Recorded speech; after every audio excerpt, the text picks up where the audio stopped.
This video is sponsored by Amoeba.com. Use code Doron to get 3% off on the cheapest game time as well as other Blizzard products. Click the link in the description to check it out. Hello guys, this is Doronsmovies, and today I will be talking about the Scarlet Crusade and their whereabouts, very briefly covering their history and then discussing their current state and if they could ever return. So, without further ado, let's get into the lore. So, the Scarlet Crusade are like the good guys that had noble goals but turned bad, and ultimately it led to their destruction.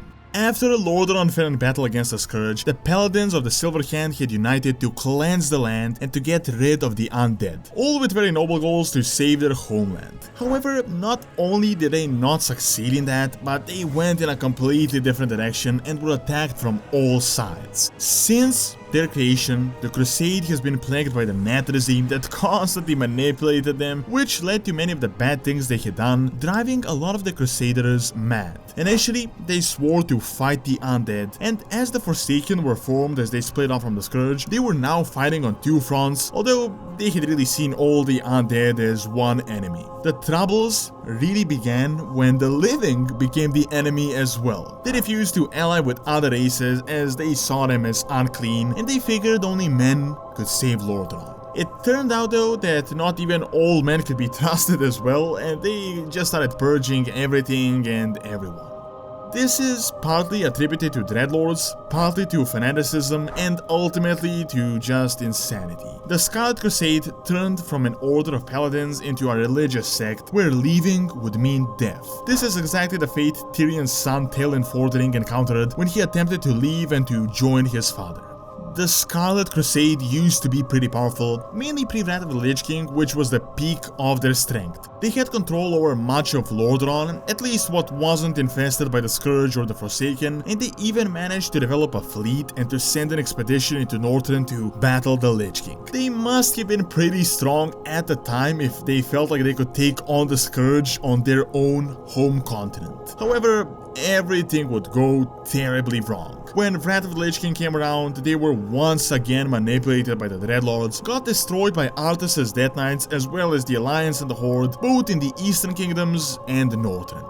Now, it doesn't make much sense that we really fought them, as after all, they might be a bit crazy, but we had a common enemy, but the narrative was that they were so corrupted and insane that they were just beyond any help, and were more of a detriment in the effort against Arthas than they were help. There were noble souls and dissidents within the order, but generally the upper echelons were fanatical. By the time of Cataclysm, most of their forces were obliterated. The Northrend expedition severely weakened, and they lost much of their possessions within the Eastern Kingdoms. As the Lich King was defeated, the Argent Crusade became their successor, whom they had a very strained relationship with, sometimes friendly, sometimes hostile. Many of the surviving members fell to undead or were just gone. This makes sense as, well, when you look at it, they had no economy, they were located in the middle of undead territory, and after their atrocities became widely known, very few wanted to go out of their way to pledge themselves to the Scarlet Crusade, especially as the Argent Crusade was there and was a much better alternative. Now with the new Paladin order, there are even less reasons, and much of their growth came from the shock of the fall of Lordaeron, so people just united, which is now at this point a distant threat.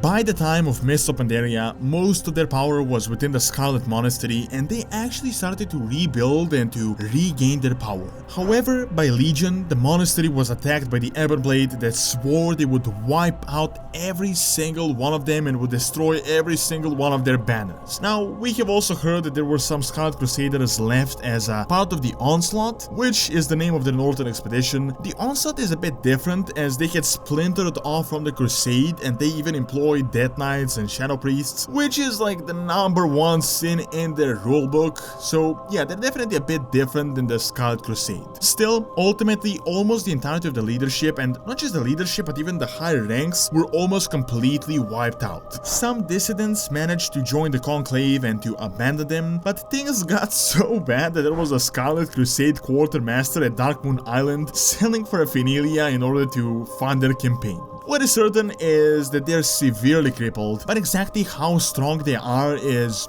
not really confirmed, seeing that the Scourge will soon be all but defeated and much of Lordaeron was cleansed. Their purpose is slowly becoming obsolete. However, with the Shadowlands and Undead, it is entirely possible that they might return in some other way. We might see some of their prominent characters in the afterlife, and they might join us in other ways. Nonetheless, I don't ever see them returning near their power level of Wrath of the Lich King, and I don't see them becoming a significant order ever again.